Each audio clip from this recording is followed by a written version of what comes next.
आवाज माझा वृत्तवाहिनीत आपल्या सगळ्यांचं स्वागत. वेळेच्या काही ठळक घडामोडींकडे. राष्ट्रवादी काँग्रेस पार्टीद्वारे यशवंतराव चव्हाण यांच्या जयंतीनिमित्त आदरांजली.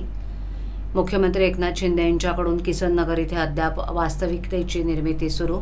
आणि ठाणे चौकातील सिग्नल यंत्रणा सकाळी आणि सायंकाळी बंद, दिवसाच्या इतर वेळेस कार्यान्वित.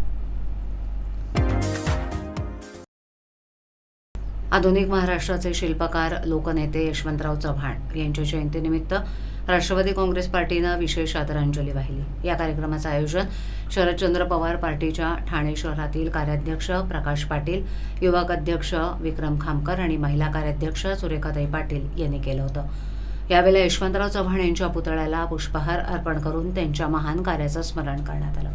पदाधिकारी आणि कार्यकर्त्यांनी या विशेष प्रसंगी उपस्थित राहून यशवंतराव चव्हाण यांच्या योगदानाची प्रशंसा केली आणि त्यांच्या आदर्शांवर प्रकाश टाकला.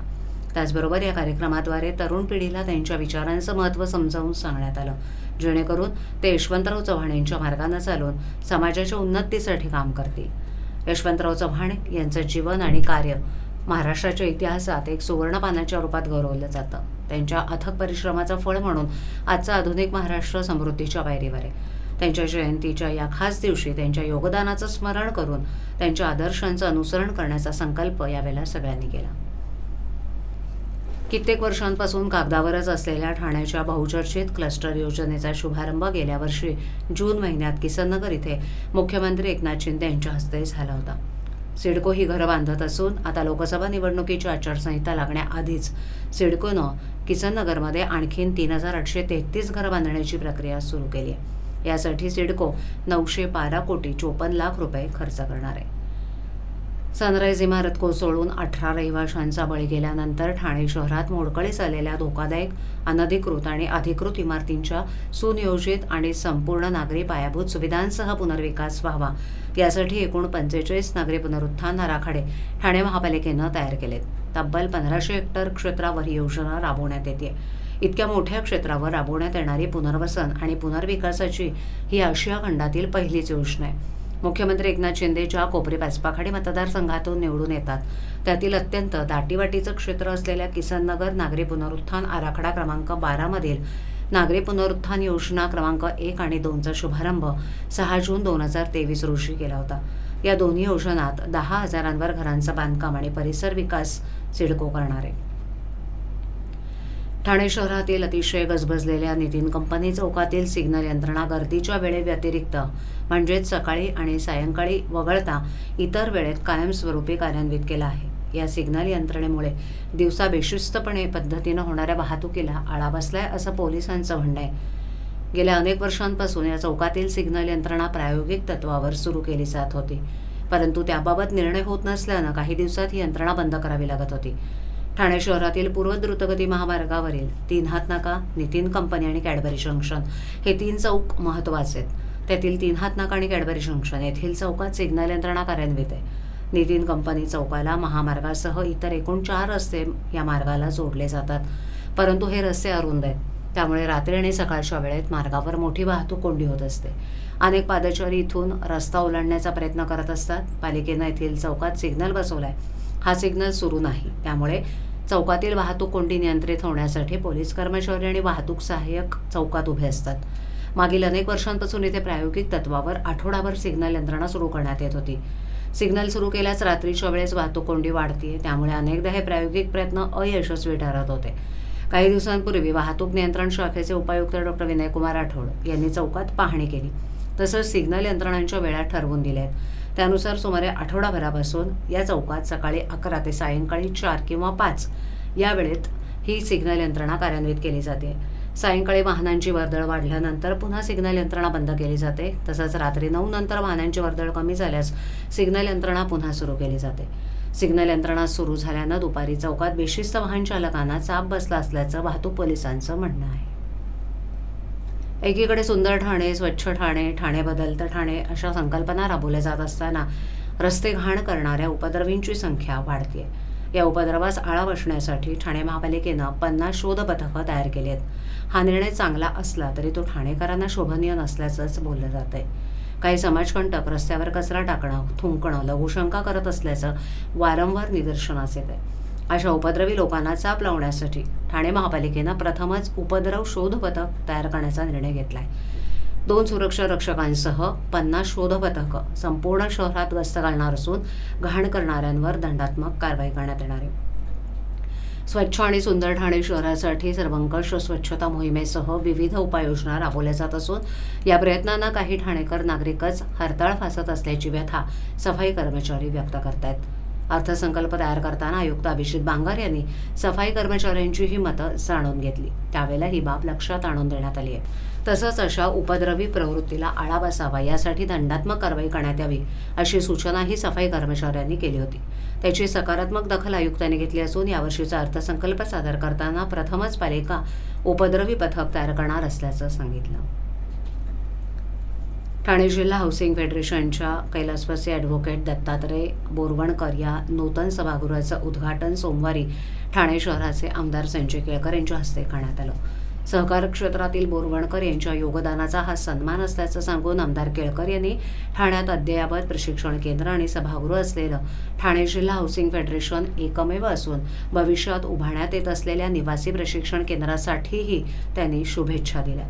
सामाजिक, शैक्षणिक, सहकार आणि सांस्कृतिक क्षेत्रात उल्लेखनीय कामगिरी करणारे ठाणे जिल्हा हाऊसिंग फेडरेशनचे माजी अध्यक्ष दिवंगत ॲडव्होकेट दत्तात्रय श्रीपाद बोरवणकर यांच्या स्मृतीनं अभिवादन म्हणून ठाणे जिल्हा हाऊसिंग फेडरेशनच्या ठाणे पश्चिमेकडील लोहारळी येथील कैलासकुंज इमारतीतील ठाणे जिल्हा हाऊसिंग फेडरेशनच्या कैलासवासी दत्तात्रय श्रीपाद बोरवणकर सभागृहाचं उद्घाटन केळकर यांच्या हस्ते करण्यात आलं.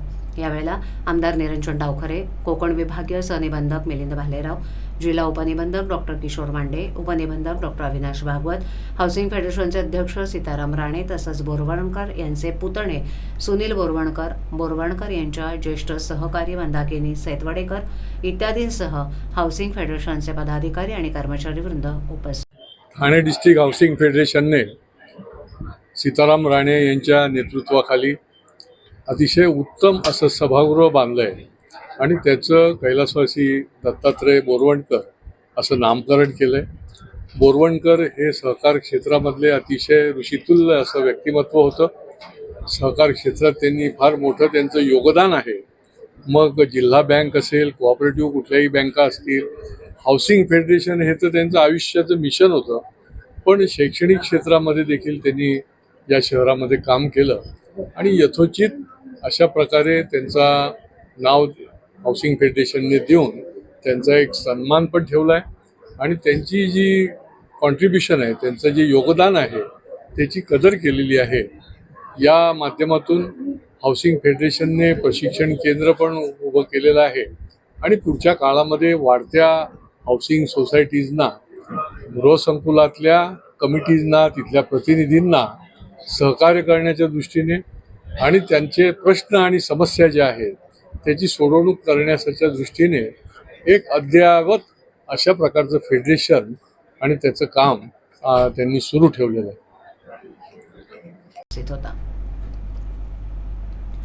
मुख्यमंत्री एकनाथ शिंदे यांना विनंती आहे की शिवसेनेचे शिवराळ नेते विजय शिवतारेंसारख्या आपल्या नेत्यांना आवरावं, अन्यथा आम्ही देखील राष्ट्रवादीचे स्वाभिमानी कार्यकर्ते आहोत.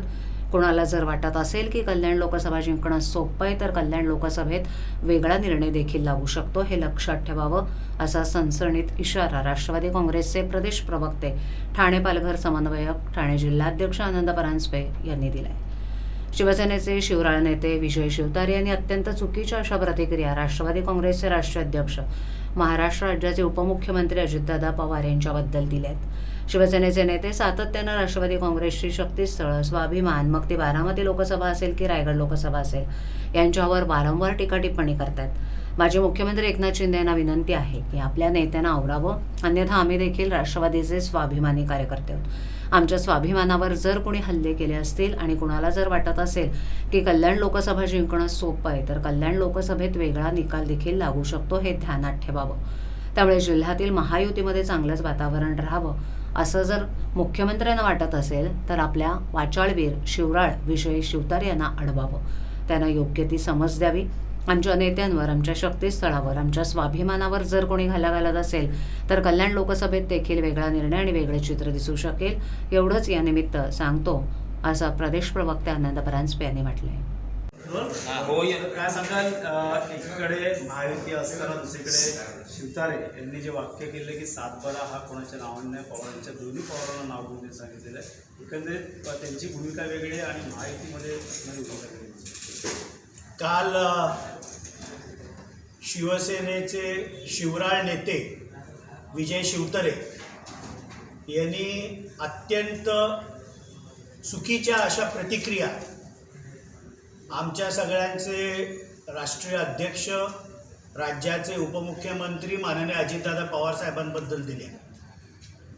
माजी मुख्यमंत्री एकनाथरावजी शिंदे यांना विनंती आहे की सातत्याने राष्ट्रवादीची असलेली शक्तिस्थळं, स्वाभिमान, मग ती बारामती लोकसभा असेल, रायगड लोकसभा असेल, याच्यावर वारंवार शिवसेनेचे नेते हे टीका टिप्पणी करत असतात. माझी माननीय मुख्यमंत्र्यांना विनंती आहे की त्यांनी आपल्या नेत्यांना आवरावं, अन्यथा आम्ही देखील राष्ट्रवादीचे स्वाभिमानी कार्यकर्ते आहोत. कोणाला जर वाटत असेल की कल्याण लोकसभा खूप जिंकणं सोपं आहे, तर राष्ट्रवादीचा स्वाभिमानी कार्यकर्ता वेगळा निर्णय निकाल देखील कल्याण लोकसभेमध्ये लागू शकतो. त्यामुळे जिल्ह्यातील महायुतीचं चांगलं वातावरण राहावं असं जर माननीय मुख्यमंत्र्यांना वाटत असेल तर आपल्या वाचाळवीर शिवराळ विजय शिवतारे यांना अडवावं, त्यांना योग्य ती समज द्यावी. अन्यथा आम्हीही स्वाभिमानी कार्यकर्ते आहोत राष्ट्रवादीचे. आमच्या नेत्यांवर, आमच्या शक्तिस्थळावर, आमच्या स्वाभिमानावर जर कोण घाला घालत असेल तर कल्याण लोकसभेमध्ये देखील वेगळा निर्णय आणि वेगळं चित्र हे दिसू शकतं. आवाज माझावरील एखादी बातमी पाहिजे राहून गेली असल्यास यूट्यूबवर येथे तुम्ही पाहू शकता. तर मग नक्की सबस्क्राईब करा आवाज माझा. अशा ठळक घडामोडी शेवटी पुन्हा एकदा. राष्ट्रवादी काँग्रेस पार्टीद्वारे यशवंतराव चव्हाण यांच्या जयंतीनिमित्त आदरांजली. मुख्यमंत्री एकनाथ शिंदे यांच्याकडून किसन नगर इथे अद्याप वास्तविकतेची निर्मिती सुरू. आणि ठाणे चौकातील सिग्नल यंत्रणा सकाळी आणि सायंकाळी बंद, दिवसाच्या इतर वेळेस कार्यान्वित. आपल्या विभागातील काही सूचना अथवा समस्या असल्यास ते आमच्यापर्यंत जरूर पोहोचवा. आम्ही तुमचा आवाज नागरिकांपर्यंत नक्की पोहोचवू. आम्हाला संपर्क करण्यासाठी आमचा पत्ता आवाज माझा 103 साईल 1 आदर्श नगर कोलबाड रोड ठाणे पश्चिम. आमचा दूरध्वनी क्रमांक 7666211441. आमचा ईमेल ID awazmaza.tvnews@gmail.com. तर पुन्हा भेटू याच वेळी याच ठिकाणी काही नवीन घडामोडींसह आवाज माझा वृत्तवाहिनी. तोपर्यंत नमस्कार.